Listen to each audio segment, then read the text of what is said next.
Que história é essa de que brasileiro é mais importante? Saudações RN Nação, vamos ver o que o Fábio Luciano vai falar sobre isso. A prioridade é o brasileiro.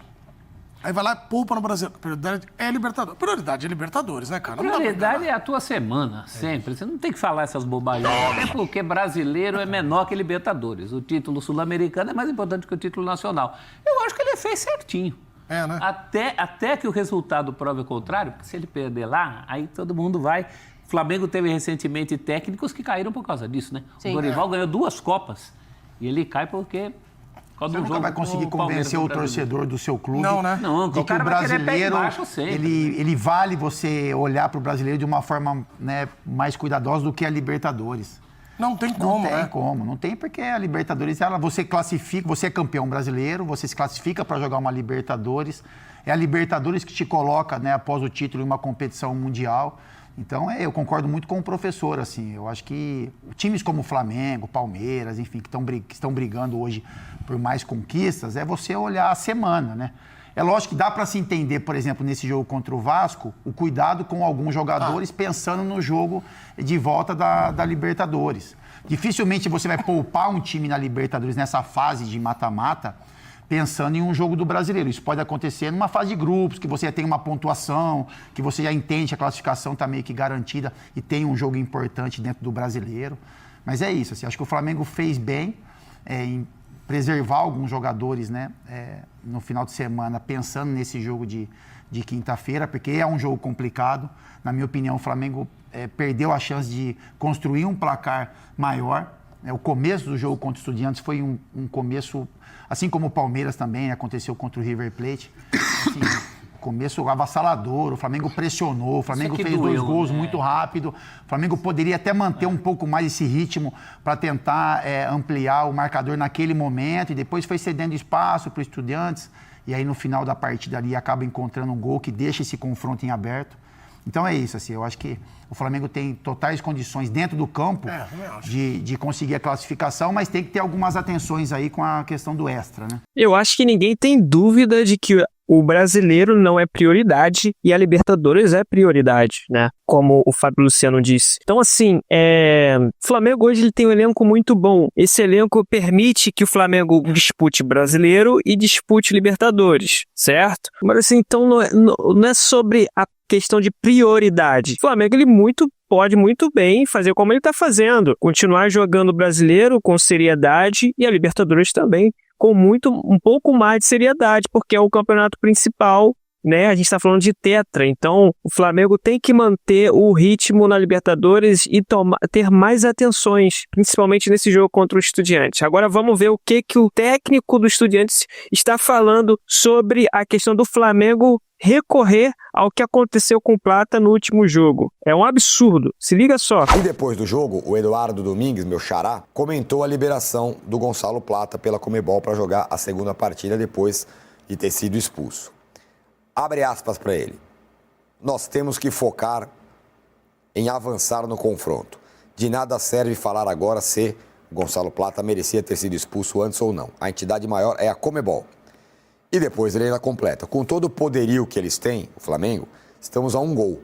Eles são uma equipe poderosa e têm as ferramentas para falar e pressionar. Veja bem, que falem. Eu me concentro em trabalhar e demonstrar a nossa gente. Inventaram várias histórias de que o árbitro me recomendou tirar o Gomes. Muitas vezes se diz um monte de coisas e quando joga com uma grande equipe como o Flamengo, que eles fiquem com essas coisas. É problema deles, disse o técnico do Estudiantes. Deu uma alfinetada, né, Danilo? Então vamos lá, eu quero que você fale das declarações e quero que você vote na enquete. Vamos lá, essas declarações, elas formam já um combo com o que o próprio treinador tinha dito aqui no Maracanã, logo depois do jogo de ida, quando um repórter perguntou para ele se o objetivo dele era sair do Brasil com vida, se muita gente falava que o Estudiantes tinha que sair do Maracanã apenas com vida. E ali ele já disse, olha, a gente tem um escudo aqui com muita história, vocês têm que respeitar, tem que saber o que é o trabalho que a gente teve para chegar até aqui e tudo mais. Então, é aquela história que vai... História de roubo, né? De vários roubos, vários títulos roubados. Vários treinadores gostam de todos contra nós e tal. E aquela história que é bem velha, né? Bem antiga e normalmente usada pelos times que estão em desvantagem e tal, que é um jeito de motivar, querendo ou não, o vestiário, né? Para o vestiário e a torcida, ainda mais que o jogo vai ser lá na Argentina. Então essa é uma maneira que eu acho totalmente normal, é justo e faz parte do jogo. Sobre a expulsão, vamos lá. Tem lá uma opção na nossa enquete que abre um precedente. Tecnicamente, essa opção não existe porque esse precedente já foi aberto, né? Digamos assim, já aconteceu com o São Lourenço em 14, com o Dedé em 18. Então, esse é um argumento que os flamenguistas, que hoje estão felizes com essa decisão, usam para se defender. E falam, não, mas isso já foi feito lá atrás, isso já podia acontecer. Meu ponto e sempre foi, com a mudança de uma decisão de campo, o perigo da subjetividade. Qual que é a grande questão? Quem vai decidir qual erro é grave ou qual não é? Como a Conmebol vai analisar, a partir daqui, o que deve ser cancelado dentro de campo?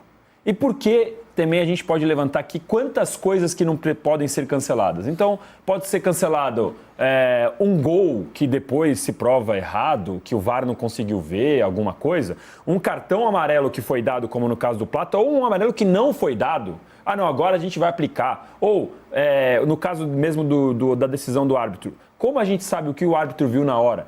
A decisão de campo, o Arnaldo sempre fala isso, é sagrada e deve ser mantida. A não ser que o VAR, ali no momento que é um protocolo existente e que deveria ser para corrigir erros graves, ele entre. E aí, ok. O meu ponto principal aqui é a subjetividade.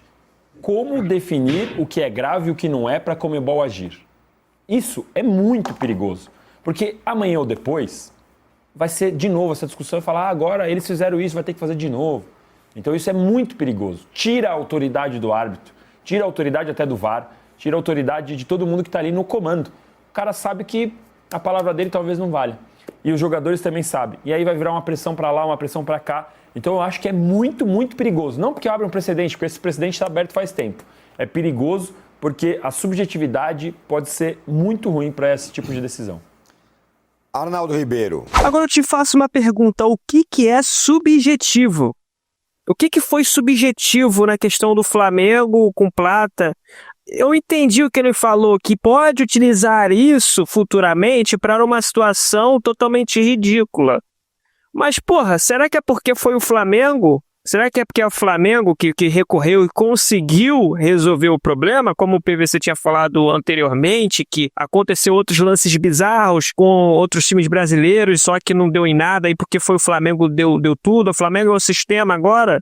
Me faça o favor. Então o certo seria o Flamengo aceitar, ou não tinha que recorrer, não tinha que fazer nada, porque é muito fácil o árbitro errar, né, feio, ridiculamente. Todo mundo viu que o árbitro errou, todo mundo viu que o árbitro tá falando com o técnico do Estudiantes, então é muito fácil reclamar e depois quando o Flamengo recorre consegue resolver o problema, aí depois o Flamengo sai como errado ou depois questiona o ponto de que a Conmebol resolveu o problema, é porque é o Flamengo que resolveu o problema, porque se não fosse o Flamengo, se fosse outro time, seria a melhor história do futebol brasileiro, que os times brasileiros, o São Paulo, sei lá, conseguiu quebrar algo que poderia prejudicar o São Paulo a ganhar algum título, é porque é o Flamengo, é isso? Aí tem esse negócio de subjetividade que tira a autoridade do árbitro, mas que autoridade esse árbitro tem? Depois daquele erro que ele fez e depois que o quarto árbitro estava falando com um técnico do Estudiantes.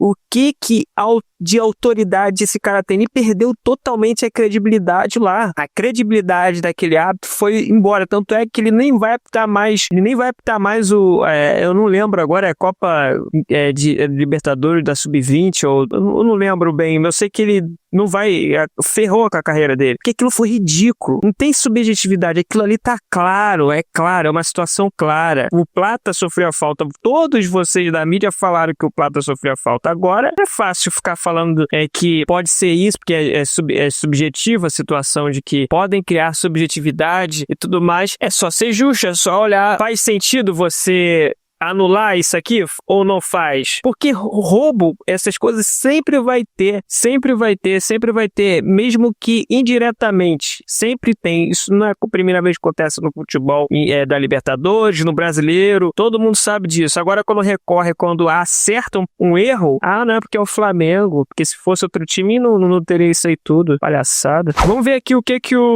a Insider Fla tá falando sobre esse técnico do Estudiantes aí que tá de brincadeirinha com a gente. Ele tá achando que ele tá com moral. O treinador do Estudiantes diz que o Flamengo tá jogando sujo nos bastidores pro jogo da volta e que o rubro-negro é um gigante poderoso e tem muito dinheiro e por isso estaria mexendo os pauzinhos pra ser favorecido no jogo da volta. Mas que cara de pau! O cara disse que não teve roubo nenhum no primeiro jogo e que não sabe do que o Flamengo está falando e ainda meteu um contra tudo e contra todos pra dizer que o Estudiantes vai lutar contra o sistema e a arbitragem. O mau caráter ainda negou que o quarto árbitro teria o aconselhado a tirar seu jogador amarelado e disse que isso é invenção do Flamengo. Até leitura labial tem desse absurdo seu fanfarrão, disse Eduardo Domingues. Nós contra todos. Quando você enfrenta grandes times com muito dinheiro, eles têm poder. Não tenho a mínima ideia do que eles estão falando. Deixe-os falar. Se eles quiserem jogar pequeno, não podemos fazer nada, finalizou o treinador do Estudiantes. Se vocês não sabem, o Estudiantes é o clube mais sujo da América do Sul. Das 4 Libertadores que eles têm, 3 ganharam no roubo. O Flamengo vai calar esses argentinos. Cara, é muita cara de pau. Pior que essa não é a primeira vez que acontece isso, não. Os caras são muito mau caráter. Eles não têm caráter algum pra falar uma merda dessa. Um time que ganhou 3 títulos roubados. Aí vem com esse papo torto aí, faça-me o favor. O Flamengo tem que entrar na casa deles, tem que meter uns 4 no primeiro tempo. Uns 4. Flamengo, cara, eles estão brincando com fogo. Estão brincando. Quando o Flamengo entra mordido, o bagulho fica sério, irmão. Mas é isso aí, rapaziada. Se vocês curtiram esse conteúdo, se inscreva no canal e deixe o seu like. E se puder hypa também, pra poder me ajudar a crescer esse canal. O canal A Voz dos Flamenguistas, a sua voz, inclusive. Então, conto com a ajuda de vocês, beleza? Valeu e até o próximo vídeo.